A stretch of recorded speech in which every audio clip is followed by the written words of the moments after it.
but it's pushing all our buttons so that we're so busy looking at each other and so neurotic about each other that we're not looking at the real reality here, the real cause, which is another race or races that are here who are totally playing games with us, feeding off our energy, and hoping that we destroy ourselves so that they can keep the planet and themselves. Really, let's say who it is again. It's the Orion Group. It's the Orion Group. It's a group that is on its way here now from Alpha Draconis. They're the real culprits behind this whole deal.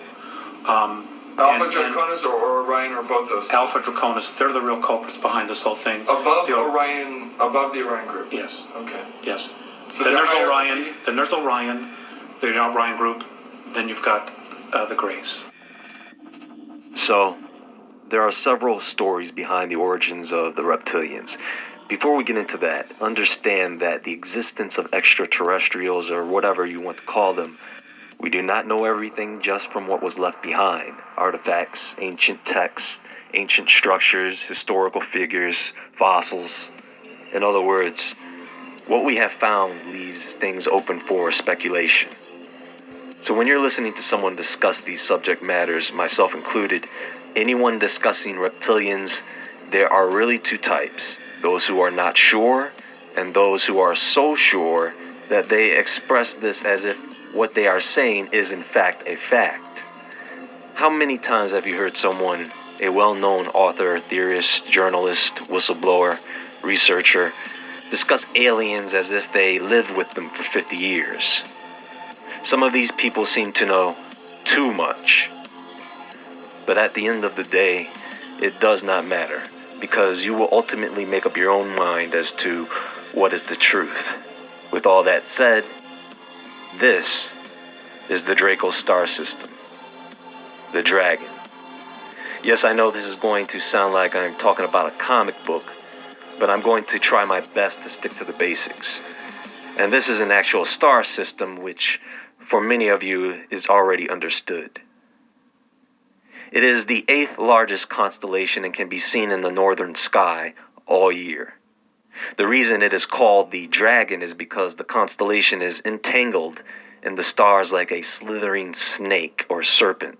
It has 14 main stars, which of course have varied distances from Earth, ranging within 70 to 400 light years from Earth, which is a fairly close star system. It is also an area in the sky where you could see the Cat's Eye Nebula, the Spindle Galaxy, the Draco Dwarf Galaxy, and several other celestial bodies. Now I'm going to tell you the story. Pay attention because it is going to resemble other stories that you have heard before.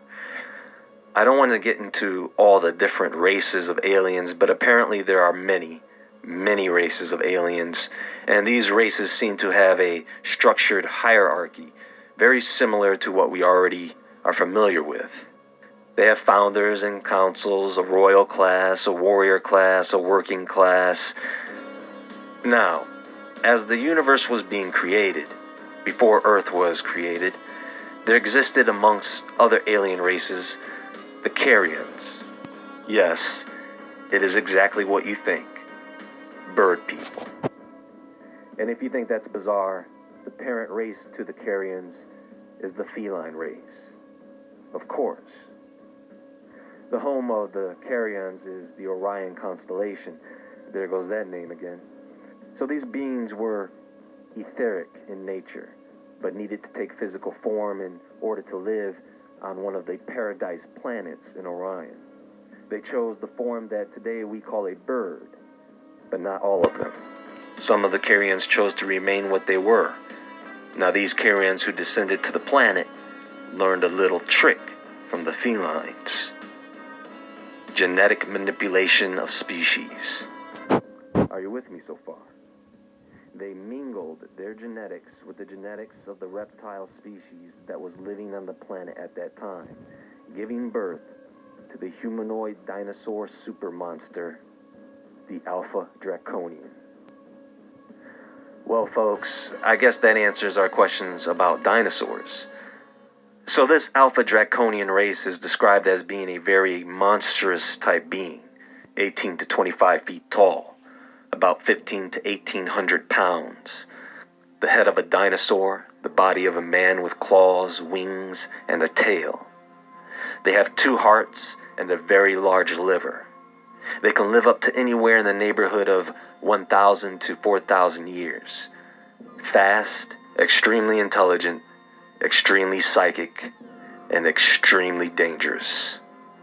Now, thanks to the Carrions, we have this abomination of a species, and I'm sure as intelligent beings, the Alpha Draconians were well aware of what they were.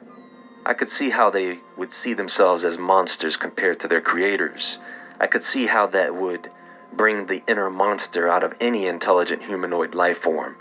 It would also cause one to feel a sense of superiority over other races because they can't really stand being the monsters that they are.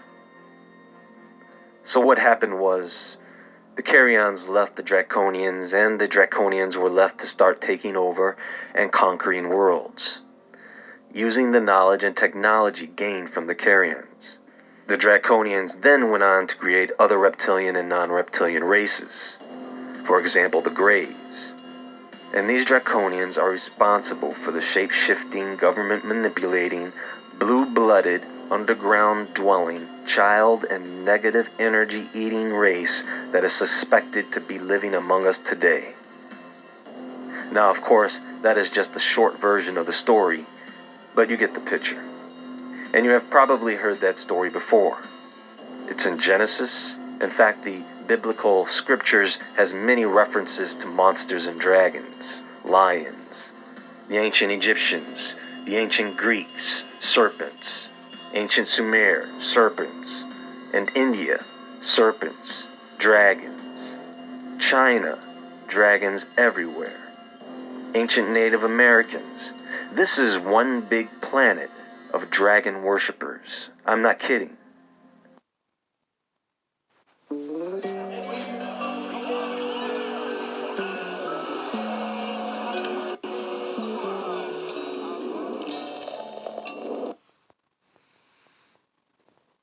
Now, what I find interesting about the Draconians is that we do indeed have fossils of dinosaurs, right?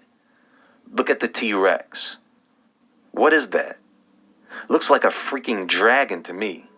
No, it's a dinosaur. It's an animal.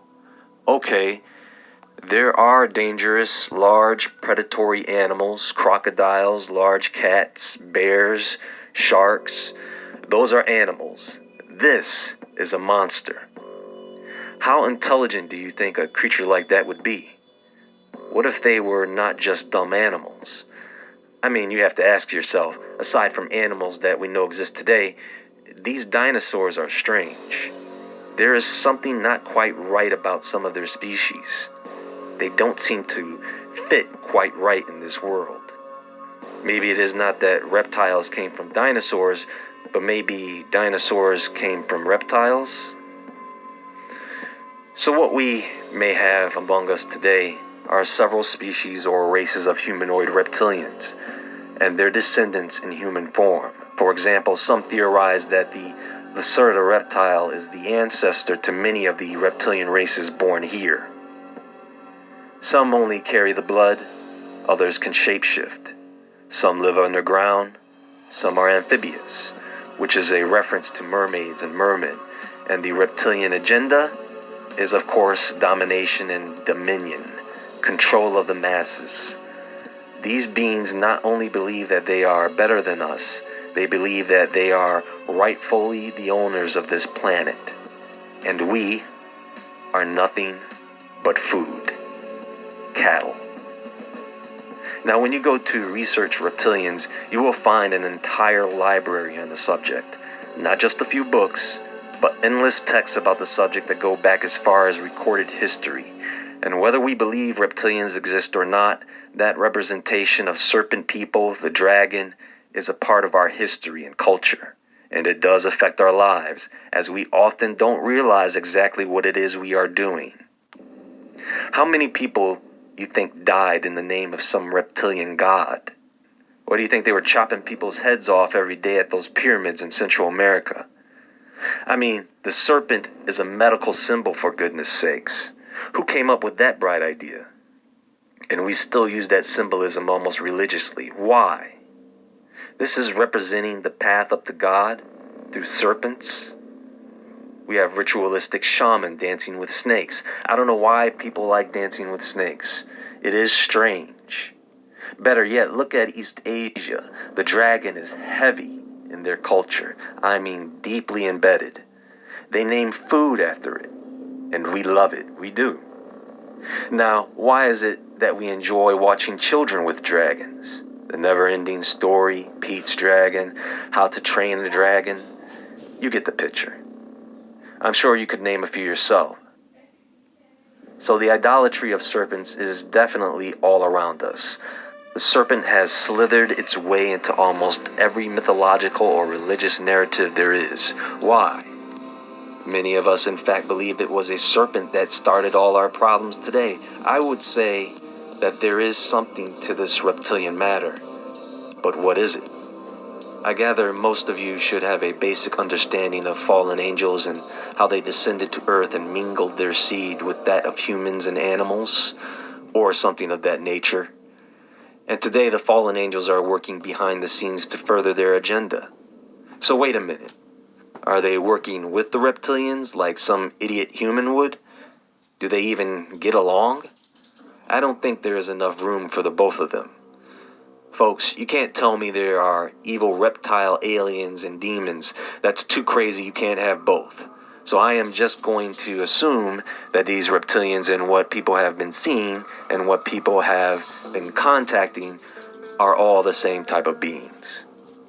Demons, fallen angels, all the same. The only difference is that these reptilians are supposed to be solid, non-etherical, physical, three-dimensional beings that are stuck looking like reptiles.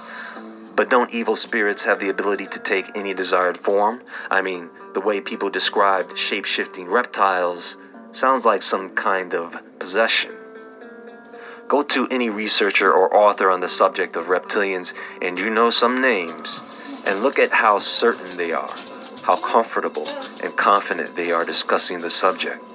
Look at their similar sense of humor. They all know a lot about reptilians, but their stories are somewhat different. I have just spent days trying to find some concrete consistencies within their stories. There are some, but there are many variations, which brings up the issue with people going as far to disclose with an unprepared audience that they have received a great portion of their information from other aliens. Yes, the Andromeda Council of the Galactic Federation selected me to speak on their behalf, to tell mankind about the 1 million year war with the Draconians in the Orion star system, and to warn everyone about the reptilians on this planet. They're bad dudes. I don't like them. You know, you have people trying to channel these reptilians, people keeping in touch with aliens. What are you doing? So now, people have to believe you talk to aliens on top of everything else you just told us about lizard people? People, stop talking to aliens. Stop talking to spirits. Is this where you are getting your information? This was Eve's problem. You would think one would consider that they are in fact talking to a freaking serpent. Of course, there is more to it than that. But was it something else in the form of a serpent? Or a serpent in the form of something else? Maybe the form of something she could trust besides a snake, or any talking animal for that matter. Perhaps it came in the form of something more pleasing to her. You know, I hope everyone realizes that a lot of this is rooted in sex, and all types of it. That whole story with Adam and Eve, when we get to the part about the serpent, sex suddenly becomes a thing, right? Now they're naked. Why would the serpent talk to Eve about being naked? What was that conversation like? Why would God put enmity between the seed of the woman and the serpent? What was Eve really doing in that garden? Now when she gives birth, she has to go through pain.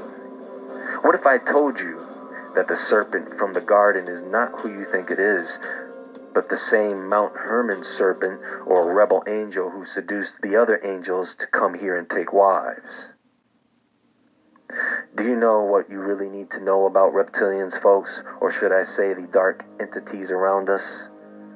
They are absolute masters of seduction. All these things that people idolize, these things people see in the dark, the glimpse, the shadows, whether it's big and hairy, tall and scaly, they know what people want to see. And that is exactly what they give them. It attracts them. It captures them. Lures them in. It seduces them. And then it controls them.